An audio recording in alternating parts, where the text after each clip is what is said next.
Muchas gracias por su presencia.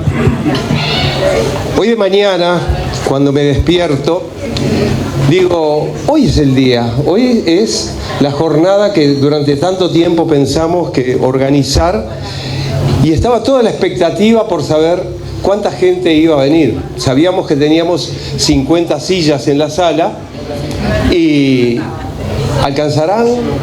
¿Quedarán muchas sillas vacías?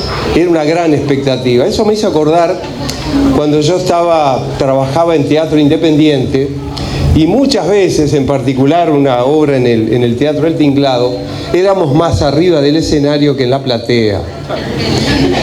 Después de 25, 30 días de ensayo, llegabas y había 7 personas en la platea.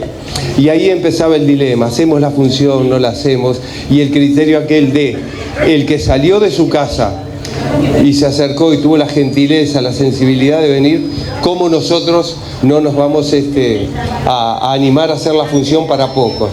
¿No? Y era tan válido 7 como 70, que creo que nunca tuvimos 70 personas, salvo el día del estreno porque era gratis.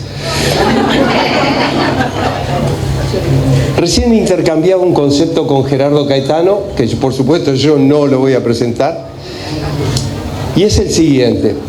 Gerardo nos viene y Banda Oriental a ofrecer un presente que es su conocimiento, su investigación, sus libros. Y acá se da algo, digamos, que es muy interesante. Cuando uno regala, muchas veces obtiene o resultado es el regalado. Creo que para Gerardo, esta presencia masiva de todos ustedes acá es un gran regalo. Y como bueno, cuando uno se abre y ofrece y tiene algo para dar que realmente él ha elaborado, tiene esta retribución. Muchas gracias, Gerardo, de todos modos.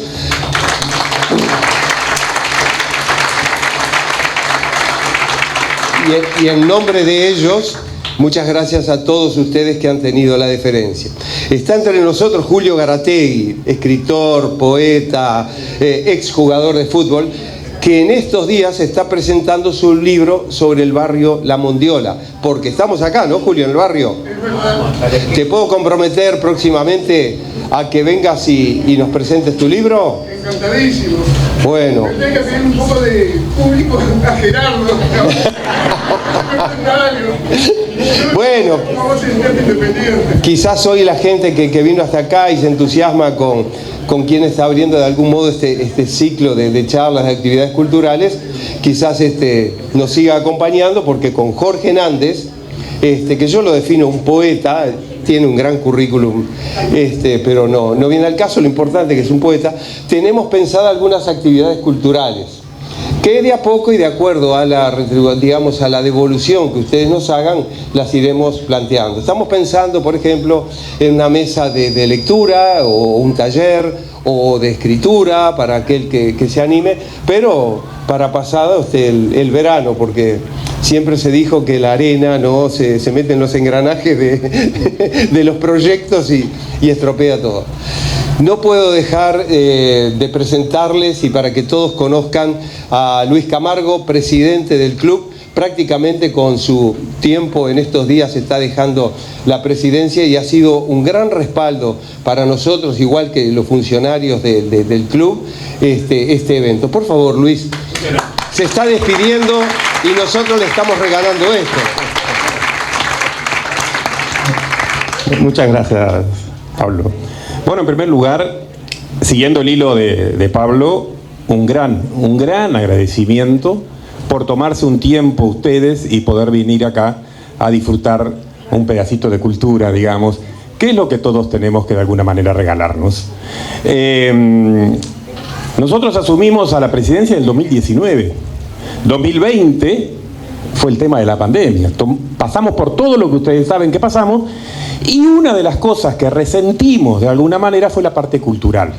Porque empezamos con la parte deportiva. Este es un club deportivo, cultural y social, especialmente, no es solamente deportivo, y la parte cultural queremos reflotarla y reflotarla fuertemente. Por lo tanto, hoy esto es una profundización de la parte cultural que queremos que el Club Banco República retome de lo que viene haciendo y tome más profundidad. Por lo tanto, un agradecimiento absolutamente a todos ustedes por haber venido. En segundo lugar, agradecerte a ti, Pablo, y a Nández por haber trabajado en este tema para que esto sea realidad. Y fundamentalmente el agradecimiento a ti, Caetano, porque, los que te seguimos, digamos, y no hemos tenido la suerte de estar personalmente, siempre sabemos la estatura cultural que tú tienes en este país e internacional, y para nosotros es un orgullo, realmente para el Club Banco República es un orgullo que tú estés acá presente. Por lo tanto, para el Club Banco República y para quien les habla, que en 2 jueves más ya tenemos elecciones y tengo que dejar la presidencia, para nosotros es un honor tener esto como una frutillita más del postre en el cual estamos dejando esta presidencia y queremos dejar al club, en el camino. Yo diría no solucionado en todas las cosas, pero sí en el camino, porque venimos saliendo. Muchísimas gracias a todos por su comprensión y vamos a estar acá para escucharte, Gerardo. Muchas gracias. Gusto enorme estar aquí. Y quisiera evocar una pequeña cosita que fue hace ya 1 año y poco, que unas compañeras comenzaron a reunir firmas porque querían en algún momento ver aparecer la biblioteca, y esa reunión de firmas llevó a que se movilizaran todos los socios y que se comprometiera al club de alguna manera para que pudieran también empujar y llegar a esta, por lo pronto, circunstancias de emprender un trabajo con la cultura. Y sobre la cultura quería leer una pequeña cosita que dice, le escribió Jyoti Hosagrabar, que es una arquitecta de la India y que dirige la división de creatividad del sector de cultura de la UNESCO. Y dice, la cultura es todo lo que constituye nuestro ser y configura nuestra identidad. Hacer de la cultura un elemento central de las políticas de desarrollo es el único medio de garantizar que éste se centre en el ser humano y sea inclusivo y equitativo. Y yo creo que en esta circunstancia en la que estamos hoy aquí, ante un historiador, un investigador, sabemos y constatamos que las formas de mirar, de analizar y comprender pueden despertar nuevas formas de pensamiento. Precisamente lo histórico, a partir del análisis y de las reinterpretaciones y de las interpretaciones, se nos convierten en novedad. Yo, por ejemplo, aprendí ya después de viejo que Artigas no era la Artigas que me habían dicho en la escuela, y creo que en la generación de nuestro invitado hoy hay también una gran responsabilidad en hacernos ver que nuestro héroe es un héroe derrotado y que no precisamente por esa derrota circunstancial de momento haya perdido su trayectoria y su relevancia. Quiero decir esto porque me parece que esta ocasión que tenemos en estas circunstancias de compartir el pensamiento de un investigador es realmente una motivación cultural de reflexión, de intercambio, que creo que esa es la meta de hacer este tipo de actividades, que permita encontrarnos en un mundo de ciudadanía, intercambiando opiniones, acompañándonos, aprendiéndonos, descubriéndonos, sosteniéndonos, porque de alguna manera la interacción que me gustaría evocar, como Manuel de Castro lo hace en aquel libro suyo, La vida bohemia, con Cronicrones de Montevideo, donde relata el mundo de las tertulias del 1900, Tupinambá, Polo Gamba, ámbitos que tal vez hoy no los tenemos por la fast fashion, todo lo rápido de la vestimenta y de la vida. No nos dedicamos a veces a gastar o invertir nuestro tiempo en confraternizar, pensar, y creo que esta ocasión que tenemos hoy de estar aquí con Gerardo Caetano es una instancia de motivarnos a reencontrarnos. Antes de comenzar, hablábamos con Gerardo y él me pedía nada de currículum, solamente 2 o 3 cosas. Sabemos que es vastísima Él egresó en 1981 del IPA, yo también, y lo miro admirado de todo el trabajo, publicaciones más de 200, sin ninguna duda, entre artículos, libros, por ahí. Dejemos ahí. La idolatría no es eso. Entonces, es historiador, es politólogo, doctor en historia de la Universidad de La Plata, fue director del Instituto de Ciencias Políticas 2000 a 2005, es académico de la Academia Nacional de Letras y de Ciencias de Uruguay y tiene también títulos y premios por demás. Pero creo que lo que más necesitamos ahora es escucharlo a él, porque es la mejor presentación que corresponde.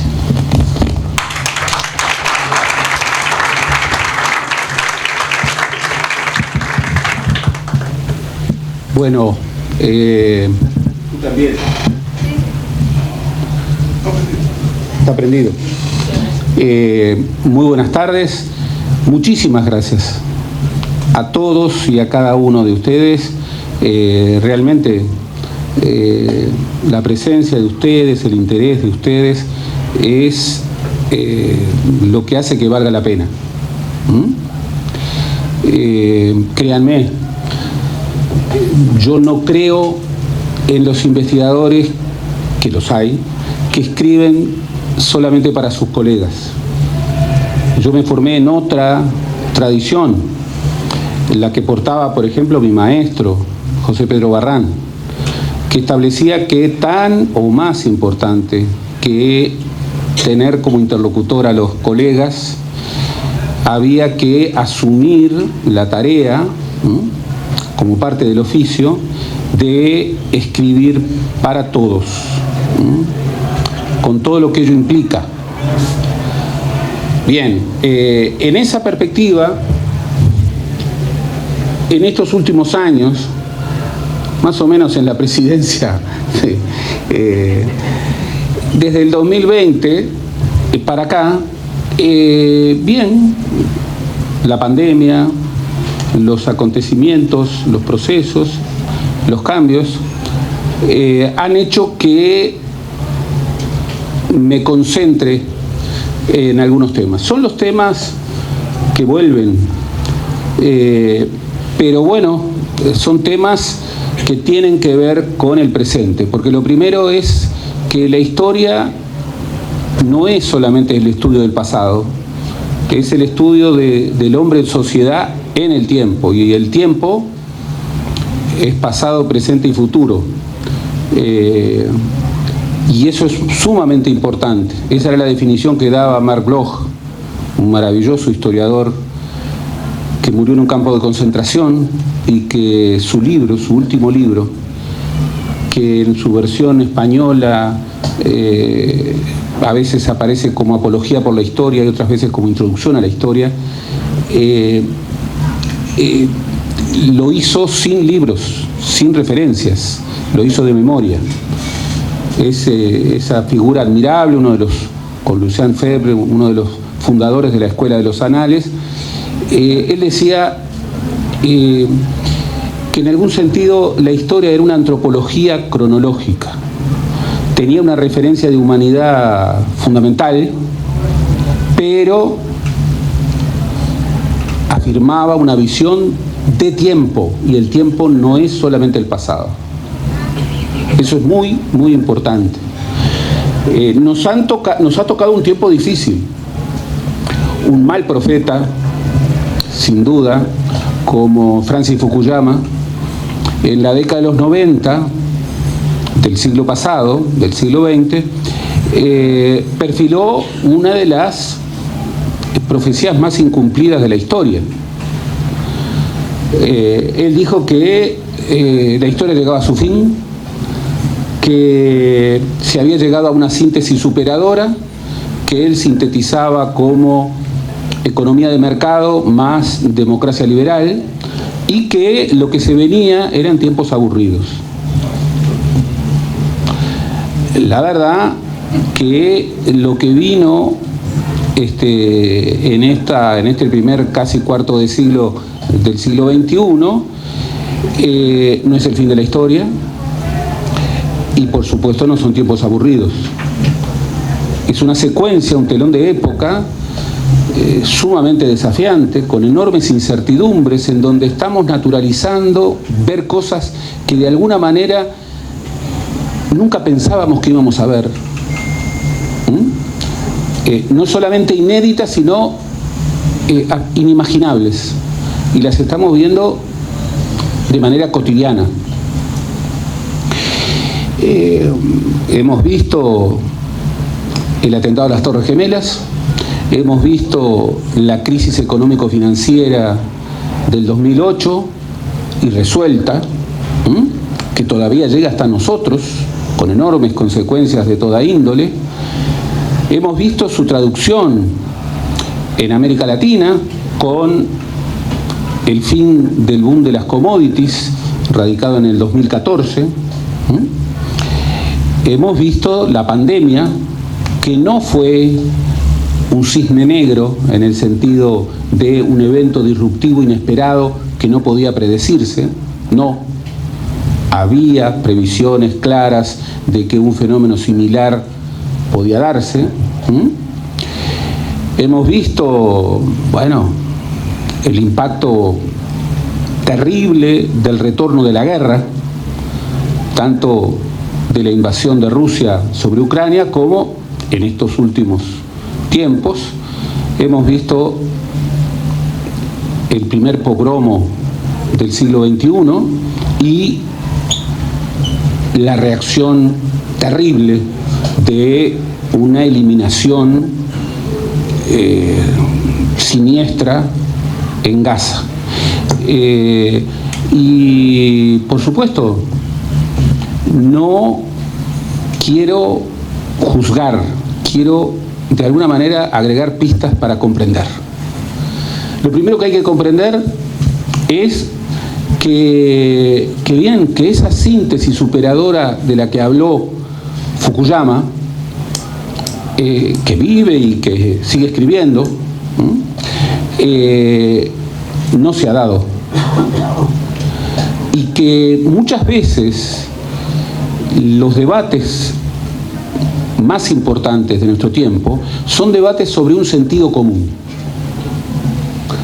el más escaso de los sentidos.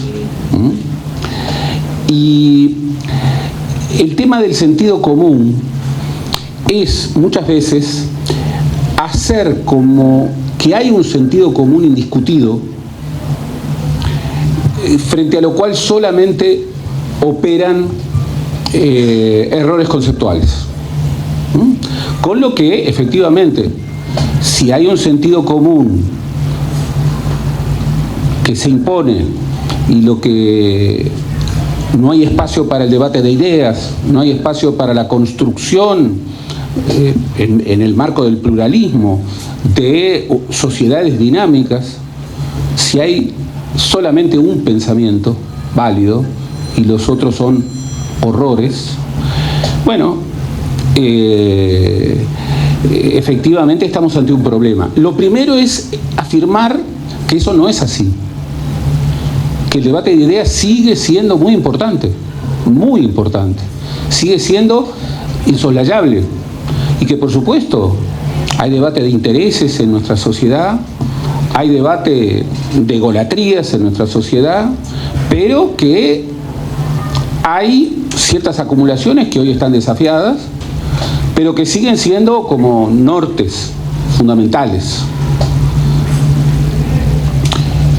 por lo menos en buena parte de Occidente, porque tampoco tenemos que caer en el error de suponer desde Occidente que las ideas de Occidente son las ideas universales.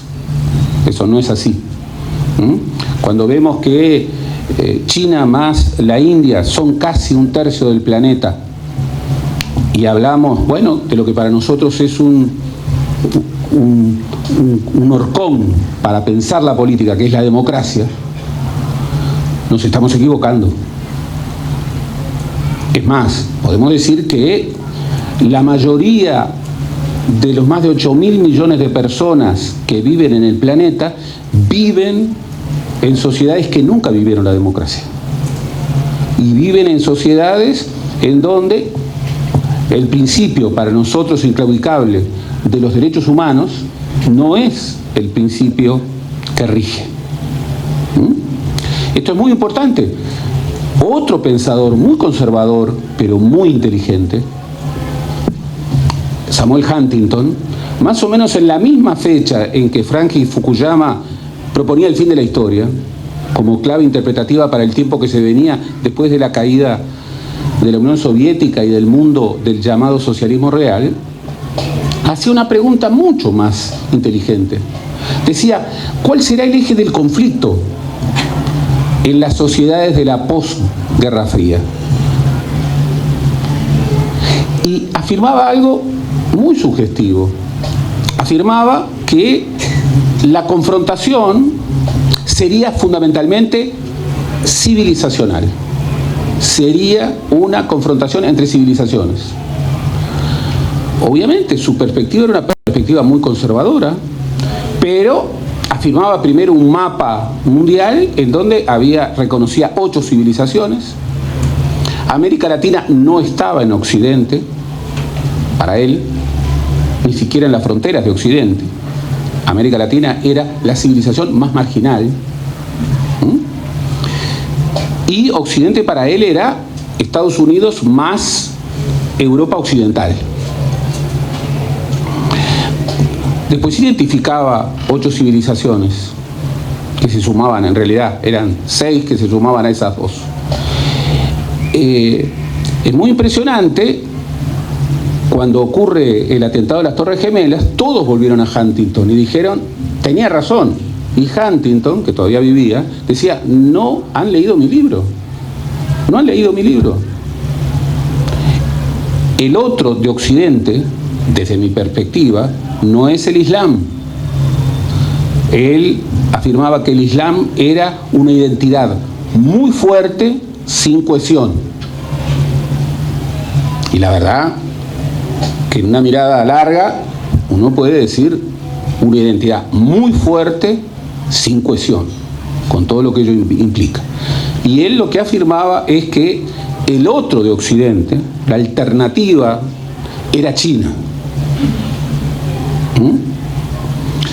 Y que él imaginaba una guerra entre civilizaciones en el 2010, en donde, de acuerdo a su perspectiva, todos perdían, todas las civilizaciones perdían. Él hablaba de 2 configuraciones civilizatorias, menos aquellos que no participaban. Y proponía desde un mínimo común denominador de las civilizaciones, de alguna manera una base que asegurara una mínima convivencia entre las civilizaciones. No eran los derechos humanos. Bien, es un libro al que se puede criticar mucho, pero es una perspectiva mucho más identificada en términos críticos que la visión de Fukuyama. En ese contexto, una de las claves que han signado estos últimos 30 años, 25 años, es la emergencia de las llamadas derechas alternativas. ¿En dónde? Desde una clave relacional que cambia con el tiempo, que es derecha e izquierda, que solo si uno dice derecha no dice nada, y si dice izquierda no dice nada. Es una clave relacional, una en relación a la otra, que van reconfigurando sus contenidos en clave histórica, en clave de época. No hay esencias que definan la derecha para siempre o la izquierda para siempre. Tampoco es una lucha entre el bien y el mal. No. Buenos hay en todos los lugares y malos también.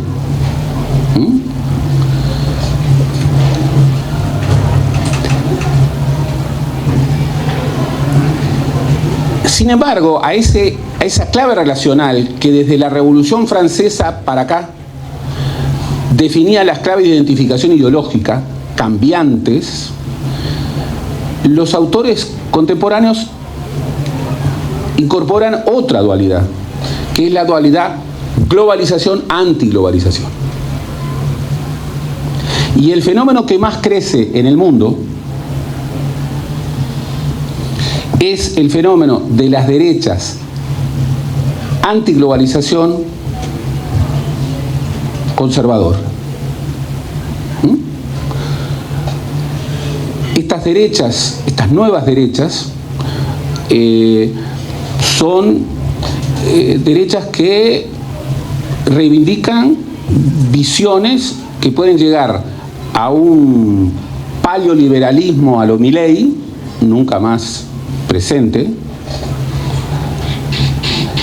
El paleoliberalismo nunca se aplicó en ninguna parte del mundo, nunca. Es una versión extremista, más extremista que el neoliberalismo, que refiere a las visiones más extremas de una escuela que no prevaleció en términos ideológicos ni teóricos, que es la escuela austríaca. No hay que asociar, no hay que hacer sinónimos el paleoliberalismo con el neoliberalismo, y mucho menos creer que esas son las dos visiones de los liberalismos, porque los liberalismos son muchos. Hay liberalismo conservador, hay liberalismo progresista, hay liberalismos izquierdistas, hay liberalismos socialistas. En la historia ha habido muchos liberalismos. Y por supuesto, y esto es algo muy importante, la idea de la libertad no nace con el liberalismo. Hay un libro maravilloso de un gran historiador que es Skinner, La libertad antes del liberalismo. Y el Uruguay expresa muy bien cómo, cuando decimos yo defiendo la libertad, en verdad estamos diciendo muy poco, muy poco. De inmediato hay que decir, bueno, pero ¿qué visión de la libertad? ¿Qué visión de la libertad? ¿Qué es para usted la libertad? Y la historia uruguaya es un muy buen ejemplo de hasta qué punto esa discusión es una discusión central. En mis trabajos he bregado una y otra vez por la idea de que en el momento de construcción de la democracia uruguaya moderna tal cual la entendemos, que es ese momento que va desde finales del siglo XIX hasta 1930, hubo dos grandes familias ideológicas. Esas dos grandes familias ideológicas eran el republicanismo de perfil solidarista, liderado, pero no monopolizado por el vallismo. Ahí había otros actores, múltiples. Y del otro lado, el liberalismo conservador, liderado desde 1920, en ocasión de que Luis Alberto de Herrera llega por primera vez a la presidencia del directorio del Partido Nacional, y que en 1922 por primera vez, la primera de 7 veces, sería candidato a la presidencia de la República, nunca sería presidente. Cuando ganó su partido, él era candidato a la presidencia, pero imperaba una reforma constitucional de colegiado integral, por la que él no fue presidente. Más aún, él muere en abril del 59 confrontado con lo que él mismo había creado, que era el herrero ruralismo. Él le había abierto las tranqueras del lema, como había dicho, a lo que finalmente Benito Nardone calificaba de una comadreja colorada. Bien. Republicanismo solidarista versus liberalismo conservador. Ahí están las dos grandes familias ideológicas de la historia uruguaya. Me animaría a decir, aun cuando es polémico, que hasta el día de hoy, aunque la identificación de quienes se ingresan o quienes integran históricamente y en cada época una y otra familia, va cambiando. Incluso la política es, entre otras cosas, el debate por las palabras, y sobre todo por las palabras que, en función de disputas políticas y culturales, devienen en conceptos. Y las palabras son posibilidades significativas y los conceptos son significaciones provisorias. ¿Esto qué quiere decir? Que uno de los espacios de la disputa política es pelear por las palabras y cómo éstas devienen en conceptos, siempre en clave provisoria. ¿Por qué este introito? Y bien, porque en la historia uruguaya lo primero para entender lo que pasa entre nosotros, es volver a los tres grandes principios de la gran Revolución Francesa: libertad, igualdad y fraternidad. Fraternidad entendida, traducida como solidaridad. Y ojo, esa revolución que marca el inicio de esa clave relacional izquierdas-derechas, en la derecha de la Asamblea Nacional Francesa, después de la revolución, estaban quienes defendían al antiguo régimen. En la izquierda estaban los jacobinos, que defendían una radicalización de la revolución. Bien. Hoy obviamente quieren decir cosas muy distintas, y obviamente no quieren decir lo mismo en Uruguay que en Rusia. No quieren decir lo mismo en China que en los Estados Unidos. Pero hay fenómenos en clave internacional. Estas nuevas derechas emergentes no son la centroderecha clásica del liberalismo conservador. No. Esas derechas clásicas están en problemas, están debilitándose. Esas derechas, que pueden estar representadas por una visión conservadora, ahora vamos a ver qué significa eso, pero pro globalización, están siendo superadas en el mundo por visiones que son de derecha conservadora, pero que son antiglobalización, los neopatriotas. Esos neopatriotas defienden una visión capitalista, pero no la defienden de igual manera. Hay paleoliberales, como Milei, pero hay liberales más estatistas. Tienen una gran ductilidad ideológica. Eso les hace tener la capacidad de mutar, pero esa visión netamente capitalista, y ojo, decir que izquierda y derecha es una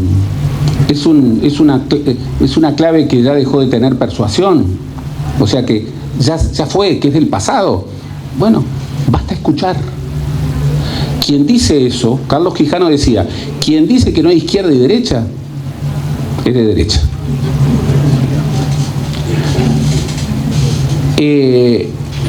Pero vean ustedes cómo esa clave de identificación cambia. Y lo que antes era izquierda, bueno, en muchos lugares del mundo se ha convertido en la peor derecha.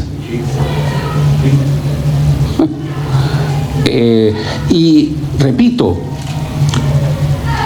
en el Uruguay hay como un debate de larga duración en donde hay ciertas palabras que connotan negatividad, que nadie quiere ser, salvo algunos muy pocos. Una es derecha. Nadie quiere ser derecha, pero que las hay, las hay. Y nadie quiere ser conservador, pero que los hay, los hay. En otros países ese rechazo a las palabras y a los conceptos que refieren derecha y conservador no existe. No existe. Más aún, son ostentados con orgullo.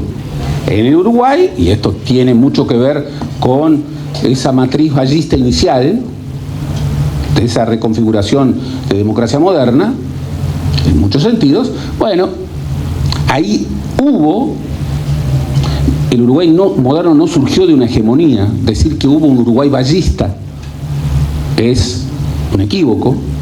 El vallismo tuvo que perder, tuvo que pactar, y en muchas disputas claves perdió. Para entender la democracia uruguaya, la clave es el pacto. La clave que le ha dado firmeza, esperemos que para siempre, pero nunca hay algo que se consigue para siempre vinculado con la democracia. El Uruguay hoy tiene una rareza, efectivamente. A mí no me gusta la vocación isleña de llamar la Suiza de América, la isla, somos distintos a América Latina, somos un avanzado. No me gusta eso. Y mucho menos me gusta decir que somos excepcionales. Le ganamos a Brasil, le ganamos a Argentina, tenemos a un mago, pero no somos excepcionales. A mí me enseñaron de chiquito, en el fútbol, que a Seguro lo llevaron preso. Pero hay una rareza uruguaya que es la democracia de partidos. La democracia de partidos. No hay en América Latina otra democracia de partidos. No la hay. Y donde la había ha implosionado. En Chile, por ejemplo, la había. Después de la rebelión de octubre del 19, los partidos tradicionales de la derecha y de la izquierda se hundieron. Se hundieron. Y hoy los actores fundamentales de la política chilena propiamente no son partidos. Ese espacio neopinochetista que hoy, de acuerdo a las encuestas, estaría más cerca de ganar un balotaje, y el otro espacio representado por la articulación de un frente al que no casualmente le llamaron Frente Amplio, más el Partido Comunista, bueno, cuyo líder es el actual presidente de Chile. Son dos espacios nuevos. Y en el medio, en primera vuelta, tuvimos un fenómeno realmente impactante, que el que salió tercero era un economista que ni siquiera fue a Chile, que hizo la campaña desde los Estados Unidos y que sacó más que toda la Concertación junta y que todas las derechas de la UDI y de Renovación Nacional juntos. Bueno, otro ejemplo, Argentina. Un historiador amigo hace unos años escribió, en clave premonitoria, la política después de los partidos. Bien. Unidos por la Patria es un partido. Es el peronismo. Sí, pero no solo. Si no, síganle la ruta a su candidato, a Sergio Massa. Unión por la Patria, no Unidos por la Patria. Unión por la Patria. Unión por la Patria. Como por la Patria, el movimiento de Wilson para la ciudad. Exactamente, exactamente. Una cosa muy rara. Los partidos no cambian de nombre. Cuando están vigorosos no cambian de nombre. Bueno, el frente de Todos, a pocos meses de la campaña electoral, se convirtió en Unión por la Patria. Bien. ¿Sobrevivirá? No sabemos. Juntos por el Cambio,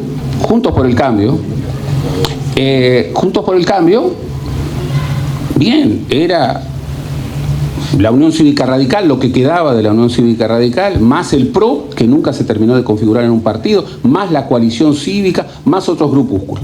Estalló. Y el que ganó,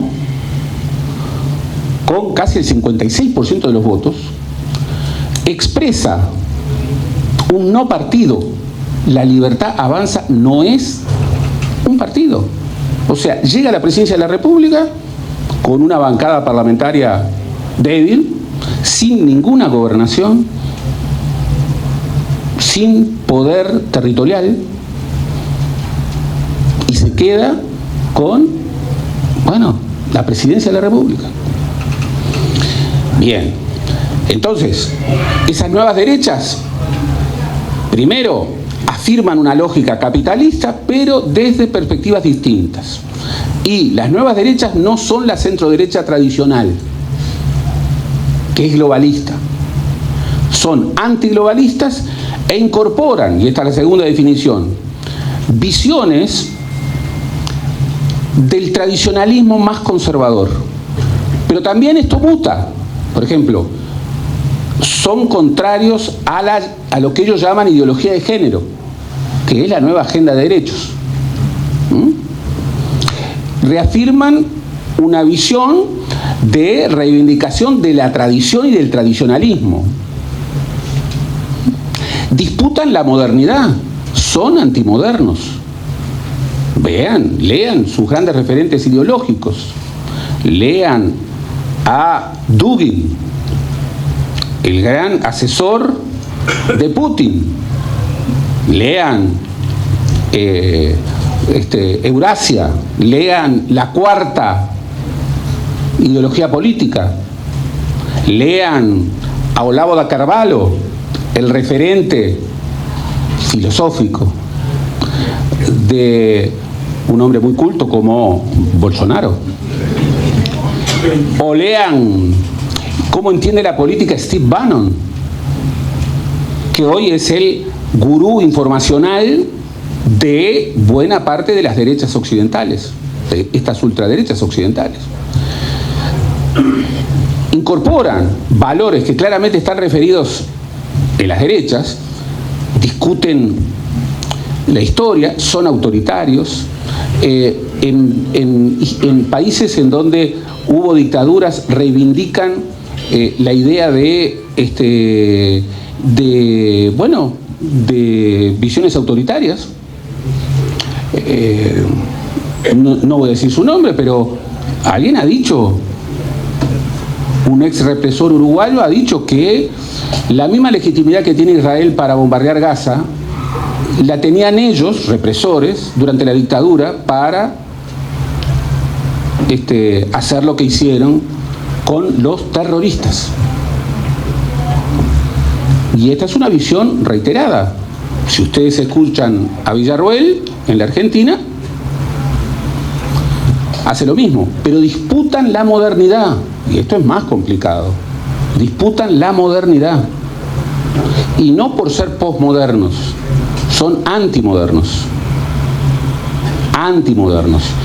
Y Dugin, cuando se le dice, bueno, pero ¿cuál es el enemigo de la gran Rusia, que tiene 1000 años de historia? No vacila, el gran enemigo es Occidente. Y vean el tercer elemento, la geopolítica. Hoy tenemos que la definición geopolítica es absolutamente central. Y hoy más que nunca, discutir comercio es discutir geopolítica.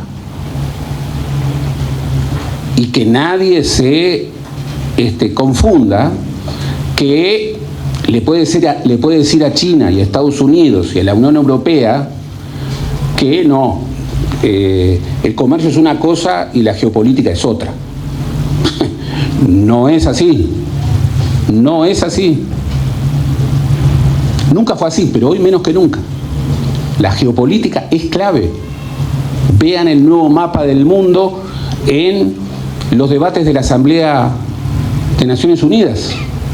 Y ahí van a haber recolocaciones. Vean lo que significan los BRICS y lo que significa en términos de construcción alternativa la OTAN, a pesar de que son dos organizaciones completamente distintas en sus objetivos. Discuten la parapolítica, y esto es muy importante. Uno de sus núcleos fundamentales es la clave informacional, es la política informacional. Le asignan mucha más relevancia a la política comunicacional y a las redes sociales que a los medios de comunicación tradicionales. Disputan la política allí. Y miren, Milei no nació en los programas de la televisión argentina en donde hacía escándalos. No, ya había nacido, lo habían elegido. Él nació en TikTok y era un influencer. La televisión en sus programas tan profundos que solemos ver tanto los uruguayos, porque los uruguayos siempre decimos, la Argentina, pero lo que consumimos hoy más que nunca, y vamos a ver hasta cuándo, es argentino.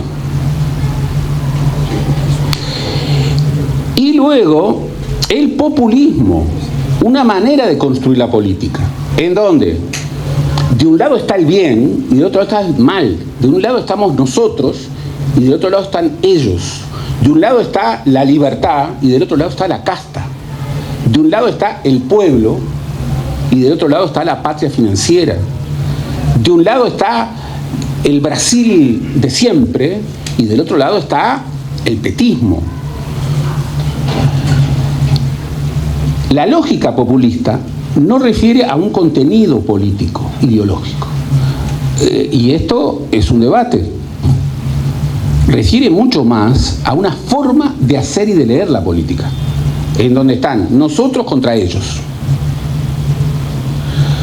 Si ustedes ven en el mundo, bien, los debates expresan esto. Y lo que está creciendo más en el mundo son estas derechas alternativas, antiglobalistas y de derecha. Pero en el Uruguay tenemos un antídoto, que espero que nos dure, que es un antídoto, que es la democracia de partidos. Esta lógica de nosotros contra ellos le cuesta funcionar en una democracia de partidos. De inmediato ustedes me dirán, el Uruguay no expresa eso. Claro que no lo expresa.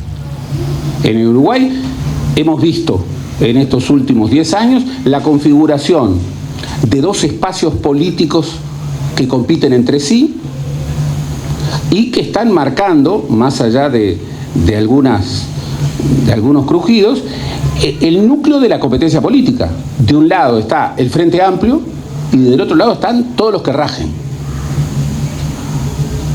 Bueno, eso que fue la configuración nueva del 2019, con novedades rutilantes, Cabildo Abierto, por ejemplo. Nunca antes en la historia política del Uruguay había habido un partido de referencia militar, como ya es reconocido incluso por el líder de Cabildo Abierto.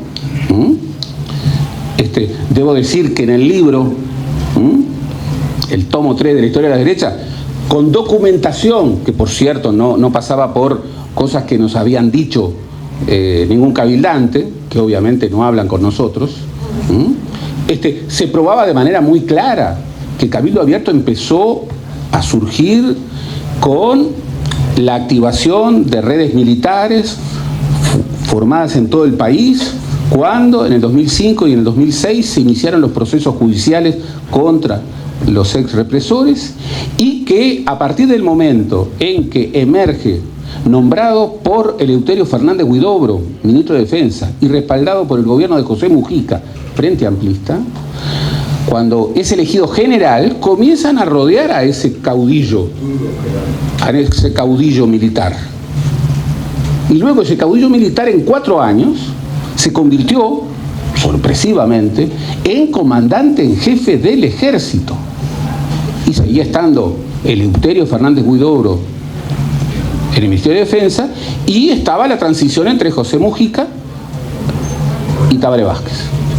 Después vino lo que vino, y se soportó a un comandante en jefe que transgredió todas las pautas legales y constitucionales, haciendo lo que un comandante en jefe no puede hacer, que es política. Pero él ya estaba reuniéndose con sus núcleos militares, de exmilitares. Y esto nosotros lo conseguimos con documentación. Hoy es dicho sin rubor por el propio involucrado, que después dice, pero yo creo que no violé la Constitución. Como si en definitiva, bueno, eso pudiera ser objeto de una interpretación. Lo que es una violación flagrante del artículo 77 de la Constitución, pero para mí no es una violación de la Constitución. O yo lo hice con buena intención, no sé. En esa perspectiva, el Uruguay está en una tensión de época. El Uruguay siempre ha tenido una síntesis que no emerge de una hegemonía, emerge de pactos, algunos explícitos y otros implícitos. ¿Cuál es ese pacto? El pacto de una democracia republicano-liberal en ese orden y de un Estado social, escudo de los débiles. Era el pacto de esas dos grandes familias ideológicas, en donde, a contramano de lo que se ha dicho, el vallismo no fue hegemónico, sobre todo en la construcción democrática. Si uno ve la construcción del sistema del Estado de Derecho uruguayo, ve con mucha claridad que, bueno, la Constitución del 19 emergió de una comisión con 4 representantes del Partido Colorado Vallista y 4 representantes del Partido Nacional. Claro, en el Partido Colorado, el riverismo, que había liderado Pedro Manini Ríos, abuelo de Guido, ¿Y el Huguito, del otro? el Huguito era el hermano mayor, De la Juventud. fundador de la Juventud Uruguaya de Pie.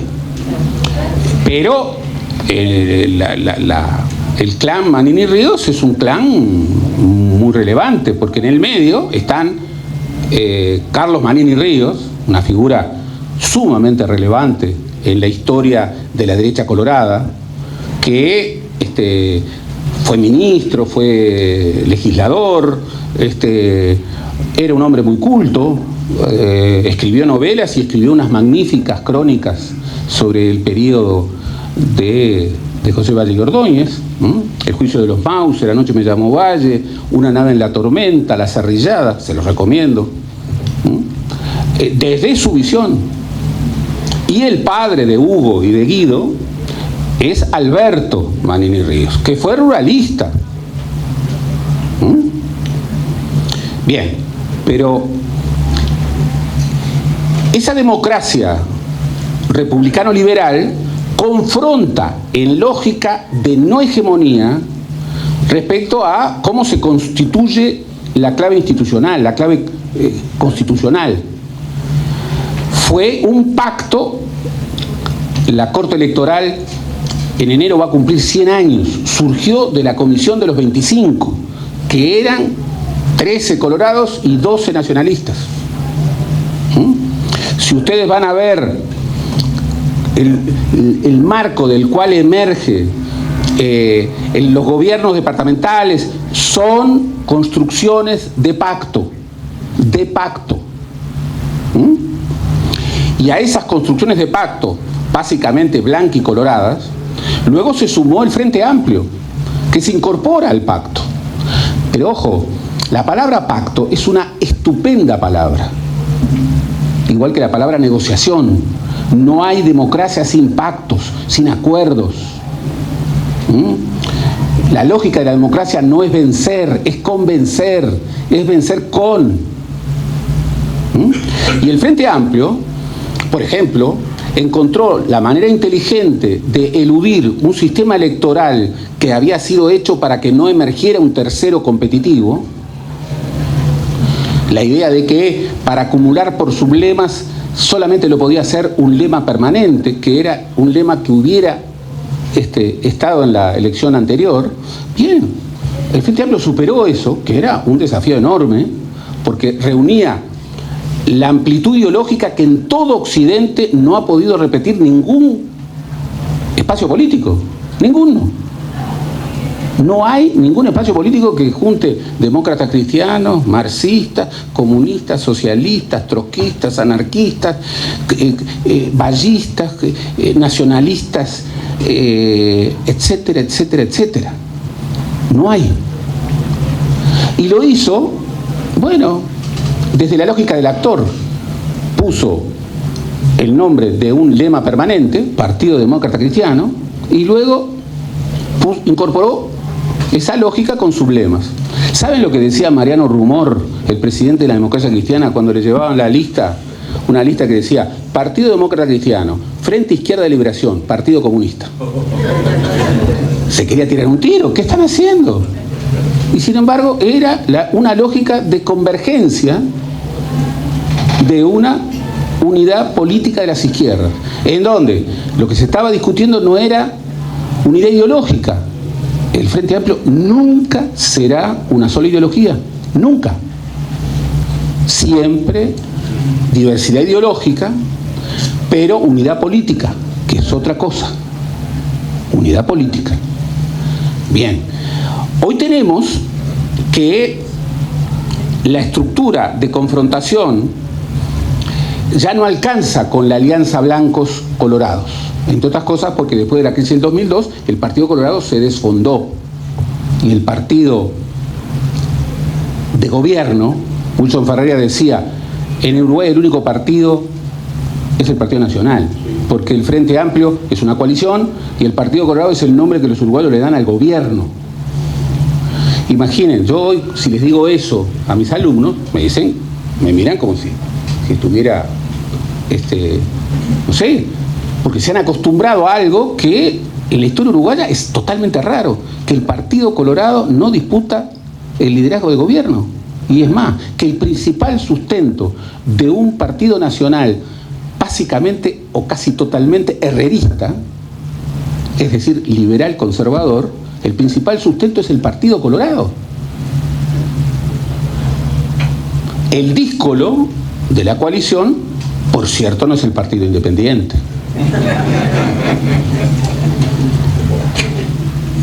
Es Cabildo Abierto. Y ojo, vamos a ser claros. ¿Quién pensaba en un nuevo actor político que pudiera ser un partido bisagra entre esas dos grandes alianzas que prefiguraban la competencia política? ¿Quién pensaba en eso? Y yo voy a hacer una pregunta, que no voy a responder, por supuesto. ¿No era el Frente Amplio? O por lo menos no fueron algunos Frente Amplistas.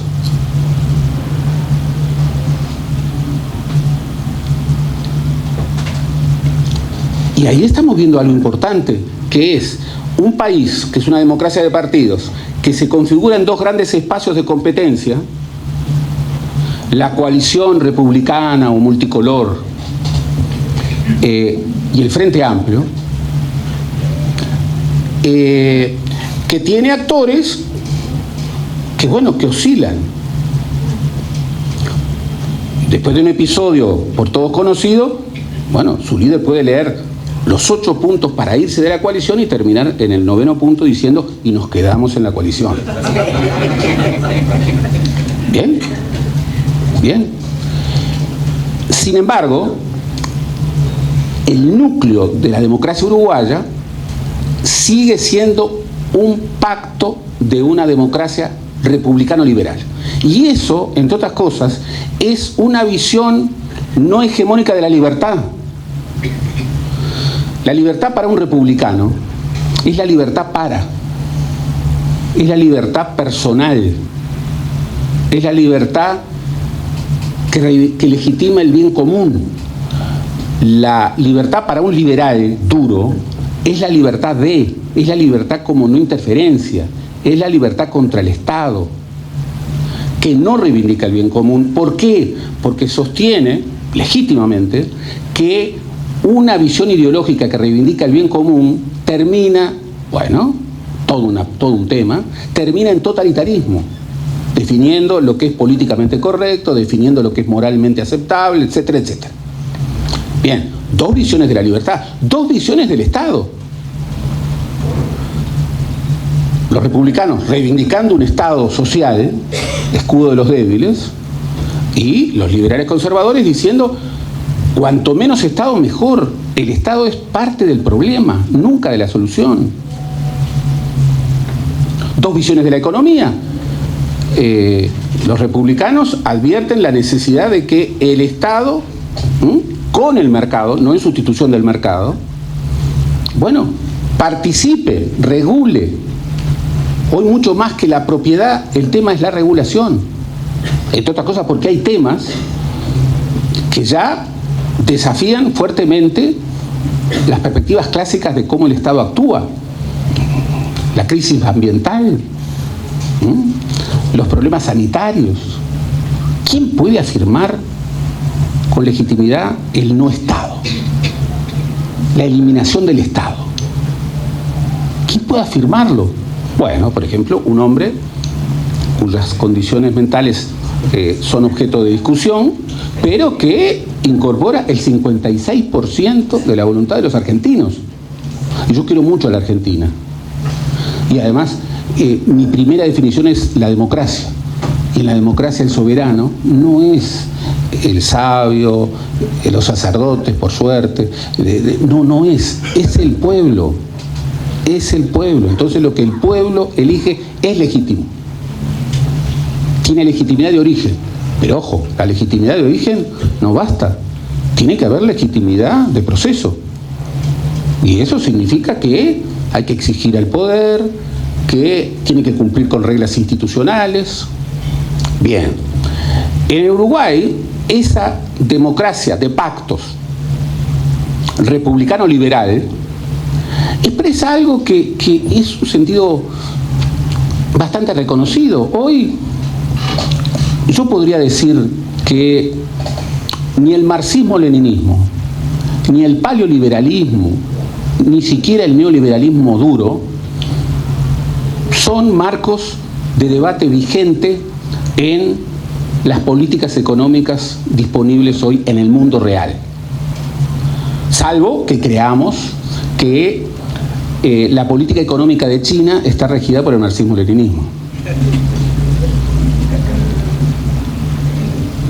O salvo que creamos que en los Estados Unidos el gran asignador de bienes y recursos es el mercado.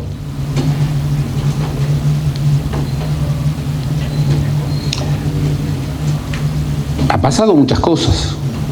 Entonces hoy no es que se hayan muerto izquierda y derecha, sigue habiendo izquierda y derecha, pero hay cosas que se planteaban en el siglo XX que hoy no están disponibles arriba de la mesa.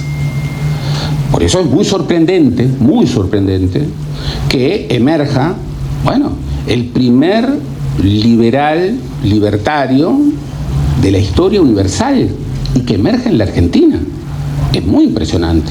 Y que naturalicemos cosas que, bueno, hay que pensarlas un poco. Eliminar el Banco Central. Bien, eso supone que reconocemos que el Banco Central de la Argentina es la Reserva Federal norteamericana. Dolarizar la economía. Bueno, eso implica renuncias a instrumentos de política económica. Que el mercado lo defina todo. Bien, después de la pandemia, ¿podemos decir que ese es un buen rumbo? Con el contexto que hoy implica la relevancia de la ciencia y la tecnología en el mundo, ¿podemos decir que un Estado ausente en la promoción de la ciencia y la tecnología es una buena opción? Todo está reglado por el mercado.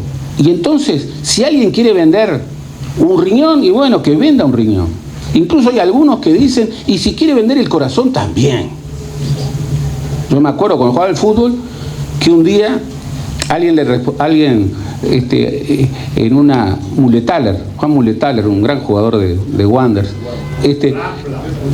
y de Rampla,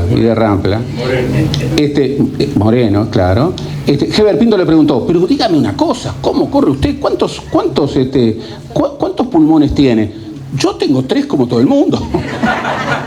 Bueno, así corría. Y la otra clave de la democracia uruguaya es el Estado social. Y sobre esto se ha debatido. Y eso está en el debate. Bien, los perdedores de la lógica del mercado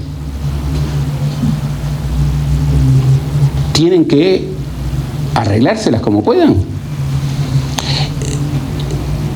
La justicia social, como principio, es una estafa. No puede haber impuestos, porque eso supone un robo. Eso es cierto.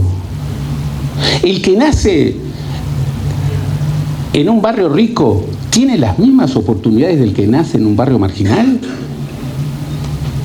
Miren, hoy los datos son estremecedores. En el Uruguay, que es el país con mejor reparto de su Producto Bruto en América Latina, el continente más desigual del planeta.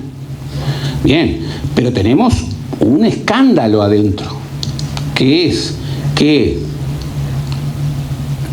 los sectores más desfavorecidos, utilicemos los indicadores que sean, que son los niños, las niñas y los adolescentes, son los más infelices en el Uruguay. Son hijos de pobres que reproducen la pobreza, duplican el promedio de pobreza de los más ancianos, y además estamos en una redefinición de tendencias demográficas que es muy preocupante. Ya sabíamos que el Uruguay tenía una tendencia al envejecimiento. Esta es una tendencia mundial. Vamos hacia sociedades que van a tener sobrevida. Se va a vivir más. Va a haber masividad de viejos. Bien, habrá que reformular los pactos para sostener eso. En el Uruguay de Valle de Ordóñez, los mayores de 65 eran el 3% de la ciudad, de la población. ¿Saben hoy cuánto es? El 15%, se ha multiplicado por 5. Con datos estremecedores.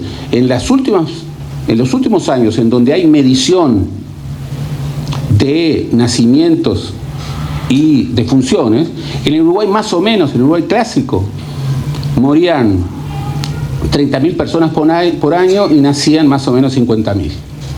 Bueno, en el 2021 y en el 2022 hubo más defunciones que nacimientos.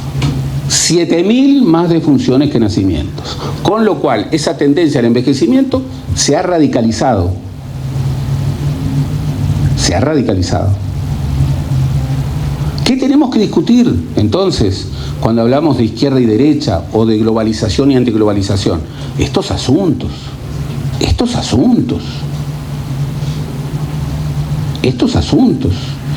asuntos se resuelven transfiriéndolo todo al Estado o todo al mercado. Es obvio que no. En el mundo las sociedades están buscando otra cosa. Claro, emergen estas derechas alternativas. ¿Y qué es lo que cosechan? Lo que cosechan es, la sociedad de la desconfianza. Vivimos en sociedad de la desconfianza. Vivimos en las sociedades en donde el principal tema de preocupación es la seguridad. Vivimos en sociedades enojadas. En las últimas 20 elecciones en Sudamérica, prácticamente en casi todas ha ganado la oposición. Gana la oposición. Pero después, cuando la oposición se convierte en gobierno, o no termina el gobierno o pierde la elección. Esto se resuelve nosotros y ellos, y sobre todo se resuelve en una lógica democrática. Bien, podríamos recorrer muchos de los temas que están en el liberalismo conservador o en la historia de los conservadores y las derechas. Primero que nada, la idea del liberalismo conservador podría ser referida como un oxímoron, porque ser liberal no quiere decir afirmar una perspectiva conservadora. No necesariamente. Como ya hemos dicho, hay liberales que tienen otras preocupaciones.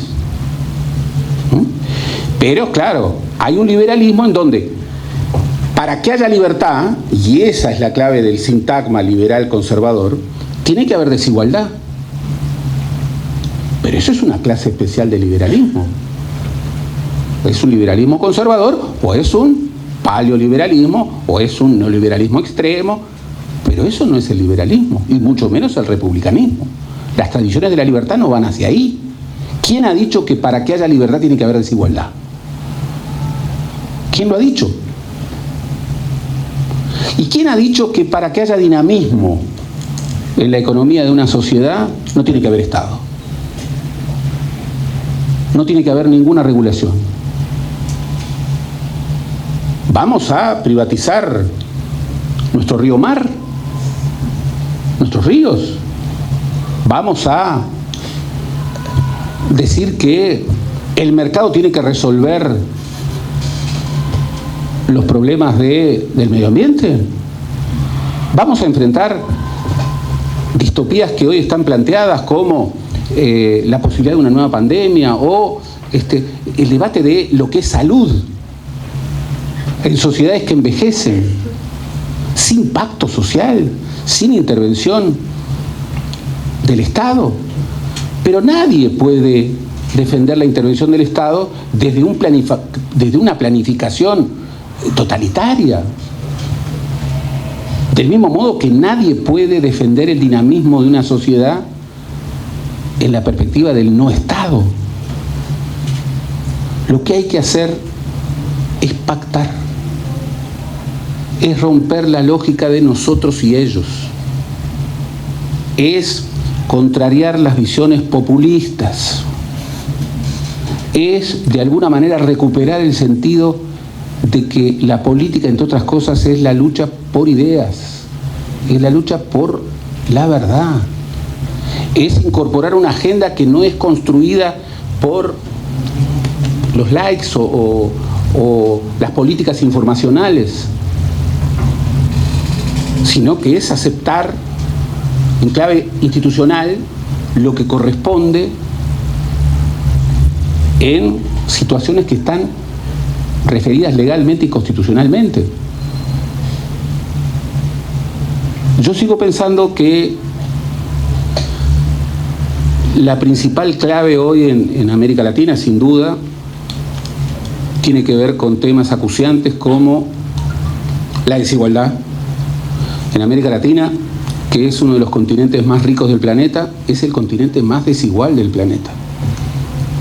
Y miren que la riqueza que tiene América Latina es una riqueza estratégica. América Latina es el lugar de mayor producción y el más eficaz producción de alimentos, en un momento en que una de las perspectivas más distópicas de la crisis global es la crisis alimentaria.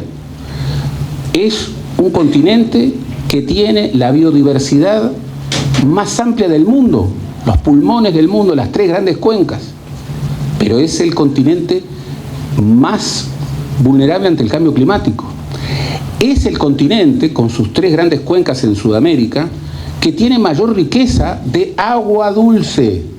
Y yo nunca pensé que algún día iba a abrir la canilla y que me iba a tener que bañar rapidito y con agua tibia.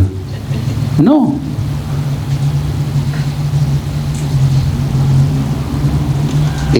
Siempre se había dicho, en el siglo XXI el agua va a ser más importante que el petróleo. América Latina es el continente que tiene mayor reserva de energía renovable y no renovable. Crisis energética. Y por si fuera poco, es un continente que tiene extraordinarias riquezas en metales estratégicos. Por ejemplo, litio. ¿En dónde? En ese triángulo de Bolivia, Chile y Argentina está un porcentaje enorme de un metal absolutamente estratégico que requieren todos, estén donde estén, como el litio. Bien, que sigo pensando que esa clave relacional izquierda y derecha no se define en forma esencial y de una vez y para siempre.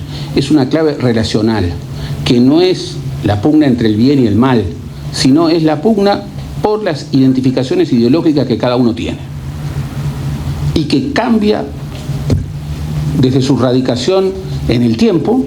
No era lo mismo en las décadas siguientes a la Revolución Francesa que en el siglo XXI, y que cambia en el lugar, en el espacio. No es lo mismo pensarlo en Hungría, en Croacia o en Rusia o en Ucrania que en América Latina.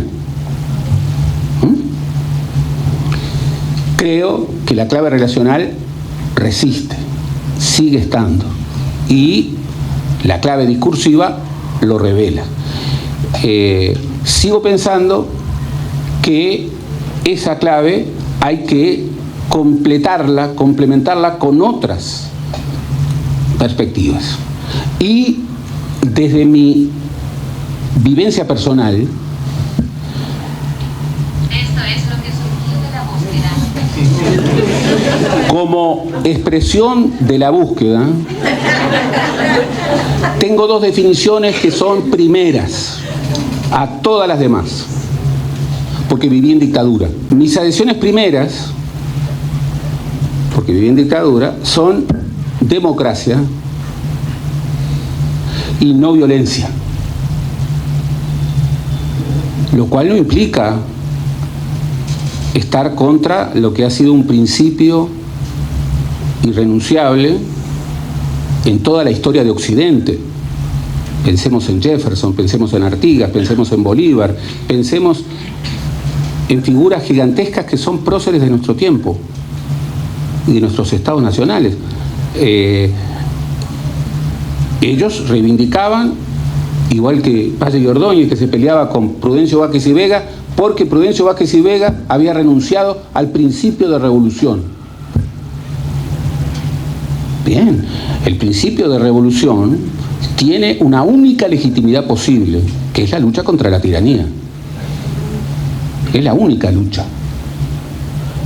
Una democracia en donde todavía hay espacio para pelear por las ideas, por los derechos, desde la lógica no violenta, no habilita el instrumento de la violencia como un instrumento de lucha política. Y esto nos tiene que quedar marcados a fuego, marcados a fuego. Después discutamos todo. Debiéramos ponernos de acuerdo en ciertos asuntos que ya en un país tan chico como Uruguay, en esta esquina complicada entre Argentina y Brasil, tan inestables, debieran ser políticas en las que nos pusiéramos de acuerdo. ¿Cómo no nos vamos a poner de acuerdo en lo que hay que hacer en la educación? ¿Cómo no nos vamos a poner de acuerdo en la política energética? ¿Cómo no nos vamos a poner de acuerdo en la política medioambiental? Son 3 o 4. Incluso hasta podríamos llegar a ponernos de acuerdo, si no imperan dogmatismos, en las posibilidades que un país pequeño, que es tomador de precios y de reglas, que depende básicamente de lo que otros deciden, desde la lógica de los círculos concéntricos, en donde la región era el primer círculo, primero el interés nacional, después la región y después el mundo, y estoy hablando de Luis Alberto de Herrera, que además alertaba contra que nunca, el Uruguay no debía ser nunca un Gibraltar en el Río de la Plata. Viejo sueño de todas las potencias, tener en Uruguay un hub, un hub.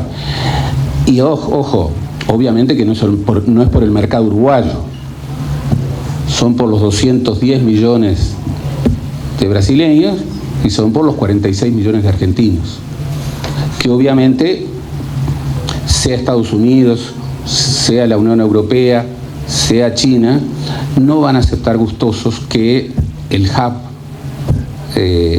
sea Uruguay. Discutiendo sensatamente 4 o 5 asuntos, podríamos marcar una agenda que fuera más allá de los 5 años de un gobierno, en donde además no imperara la lógica de nosotros contra ellos, cualquiera esta sea, y en donde discutiéramos de todo lo demás, con vigor pero con respeto, sin agravios, buscando la mejor solución. Yo creo que esta clave relacional de izquierdas y derechas tiene que ubicarse desde nuestra perspectiva en esas lógicas. Pero bueno.